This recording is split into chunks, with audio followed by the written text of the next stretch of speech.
Hello everyone, my name is Jennifer and welcome to Best Kept Plans. Today we're going to do a flip through of my brand new Day Designer planner. If you're interested in seeing that, please stick around.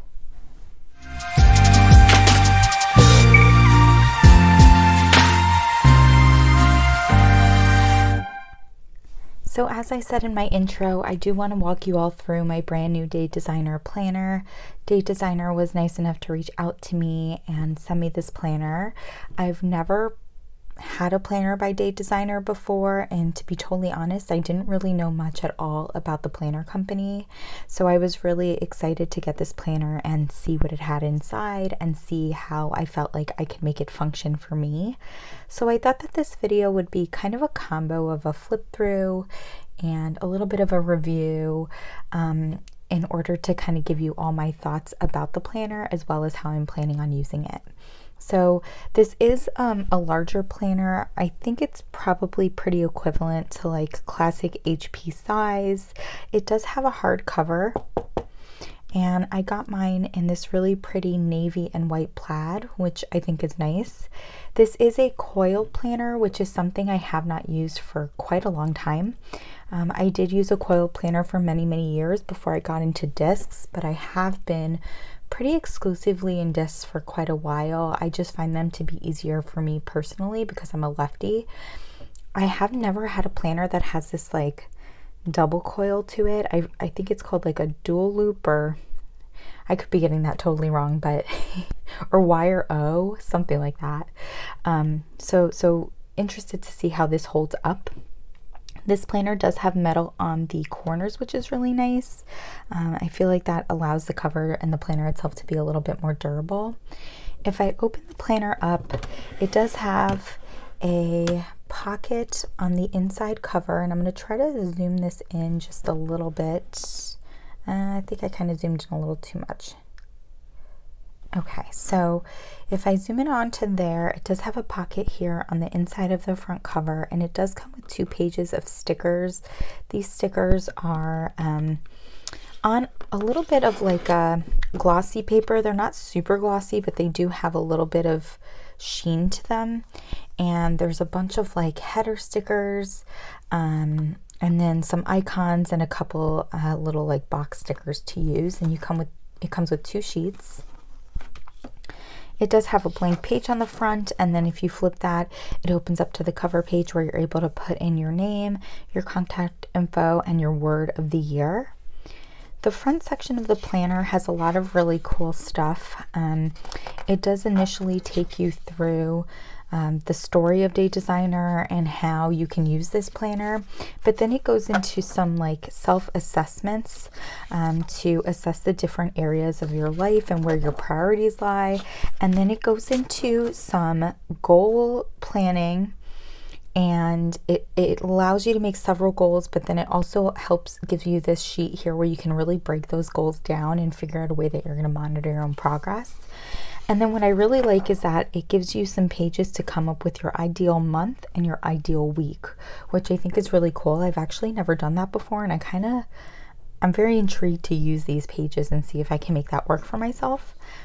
If I flip that over, it does bring you to a year at a glance, and I don't know that I've seen a year at a glance like this.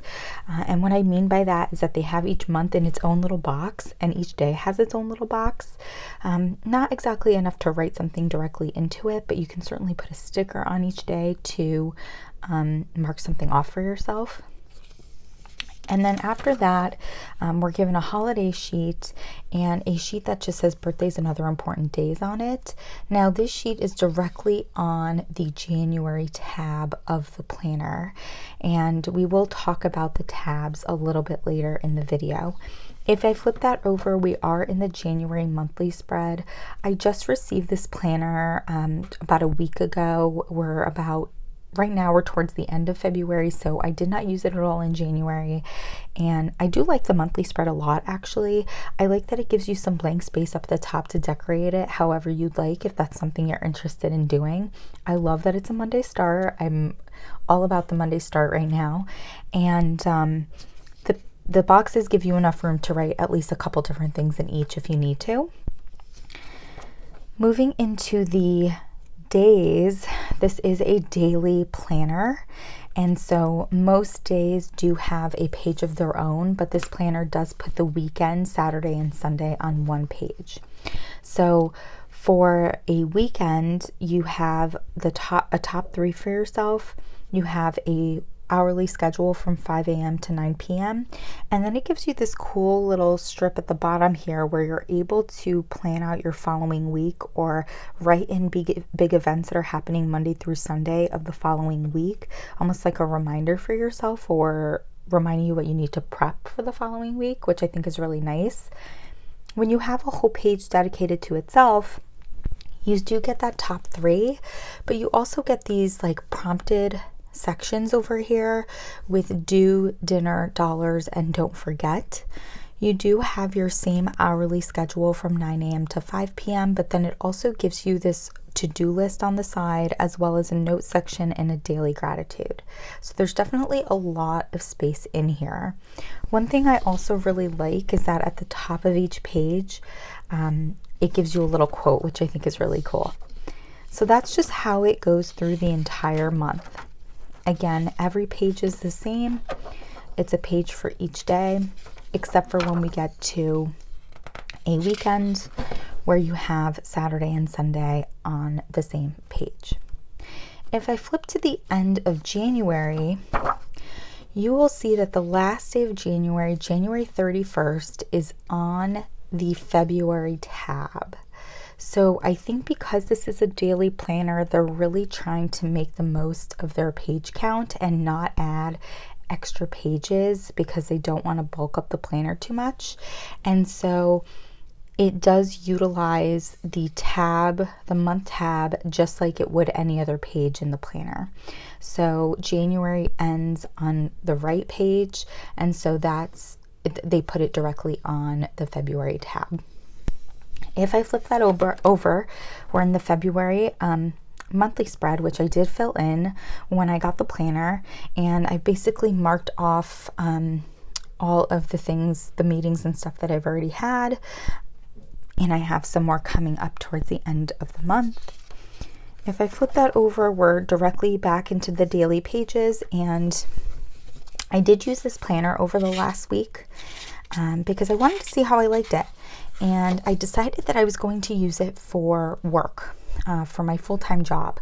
I thought that that would be a good way for me to keep myself organized at work, and to make sure I'm not forgetting due dates and, things that I do beyond the main focus of my job, which is seeing patients.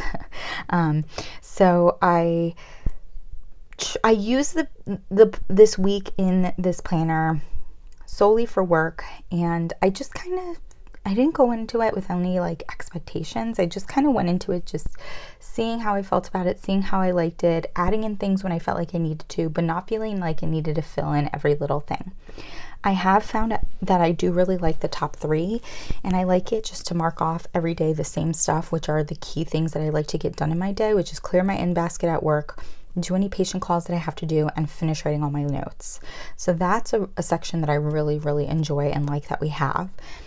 I have on and off used these little prompted sections over here. I do appreciate seeing my full day schedule over in here. I actually had a conference down here and I forgot to write it in. So that's why it's highlighted. And then the to-do list is really nice. And what I've done is I basically used a Tombow dual brush pen to mark off some to-do items that are things I absolutely have to get done or think I have to get done on that day. I did add a little bit of deco in just to see how I liked it, but and I did like it, but I don't know that it's something I would do every day, every week. Moving on to Tuesday and Wednesday of this past week, as you can see, again, every day I kind of do something a little different. So my top 3 stays the same. I always have my schedule in my hourly schedule, but these 2 days I did write in a daily gratitude. I did highlight a couple of things that were really important that I had to do on Tuesday versus on Wednesday when that wasn't necessary. A little bit of some use of those prompted boxes up top. And then I am actually filming this on Friday the 18th, so I did use it the last 2 days, and I kept these a little bit more simple. I actually still have to write in my daily gratitude for today. The planner does come with this really nice ruler. It has some gold foil on it, and it clips directly into the planner, which I really, really like. It does stick up out the top so that when you close the planner, you can still see it. And then at the end of this month, we do have the last day of the month on the tab divider. Now, on months where the last day of the month is on the left-hand page, you do get a notes page on the divider tab. And that's pretty much how it goes for the entire year. And you do get one calendar year in this planner, which is pretty impressive considering that it gives you a monthly view and daily spreads. Once we flip all the way to December and we get to the end of December, you are given a notes page, and then you're given 2 blank pages at the far back of the planner, and then you have your back cover. Now that we've done a bit of a flip through, I thought I would let you guys know how I'm feeling about the planner, what I like and what I'm a little hesitant about. First off, I do like that you get a hourly and a to-do list on the pages for Monday through Friday. I love having a separate to-do list when I have an hourly planner layout. If I don't have a separate to-do list, I just feel like it makes the hourly section way too busy. So I do appreciate that. I love that it has the top 3 at the front, and I think it's nice to have a little note section and the daily gratitude and these prompted areas, though I don't think they're totally necessary. I also really like the quote on the top of every page. I also like that it gives you the day of the week and the date on the top of every page as well. One thing is that I do wish that Saturday and Sunday had their own separate pages. You know, as somebody who works Monday through Friday, but also does stuff like YouTube and Instagram and creating for my Etsy shop, I do a lot on Saturday and Sunday, and I could really utilize a full page like this for Saturday and for Sunday versus just having the hourly and not having separate to-do lists as well. So that's one thing that is not my favorite. I will say that I do like the quality of the paper. It's not super smooth. It does have a tiny bit of tooth to it, which I like. And I will say I did go over these spots like 3 times when I was highlighting, and for the most part, it doesn't seem like there's much like bleeding or ghosting, which is pretty great. So that's good. One thing, and I think it's probably the thing that I dislike the most about this planner, is the divider situation. I understand that this is a daily planner and they're trying to keep it as compact as possible, but I do not like that they have the daily page on the divider. I don't like it when they have the note sheet on the divider. This is clearly a very functional planner and it's not very decorative, but even if it was just like a plain white page with a simple black font quote, I feel like planners, people who are into planners, people who love planners would really appreciate that and be okay with it bulking up their planner just a little bit more. So that's probably the thing that I dislike the most about the planner. I will say that again, I'm not a coil girl. I have been using discs exclusively for the last few years and I love discs. But this was not as bad as I thought it was going to be. It was actually pretty easy for me to write in. I always have a hard time writing on the right hand page because of the coil, but I really didn't have much of a hard time at all. Just making sure I was like positioning it in a certain way when I was writing. One thing I will say that I really like about this planner is what it has in the front. As I mentioned when I was flipping through, I really like the idea of putting together your ideal month and ideal week. And I also like that they not only give you prompts to kind of create goals based on different areas of your life, but they also, I really love this sheet where it wants you to go into more detail about the monthly action steps you're going to take for that goal, your weekly routine with regards to that goal, daily habits, and then how you're going to monitor your own progress. I really, really like that. So I think that's definitely a really nice thing about this planner. I am definitely going to continue to use it and see how I like it using it for work. I don't know that I will be as decorative as I was this past week with every week moving forward. And I think that's kind of the beauty of a work planner. I can keep it to myself, and so I certainly can decorate it and not feel weird about it, but I don't need to, and that's really nice. So I can definitely update you all on how I'm feeling about the planner, probably something I'll do over on Instagram, but that is my new Day Designer planner.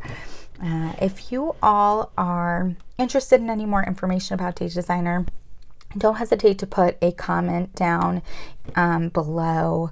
I will link them in the description box below as well. And as always, everyone, please be safe. Bye-bye.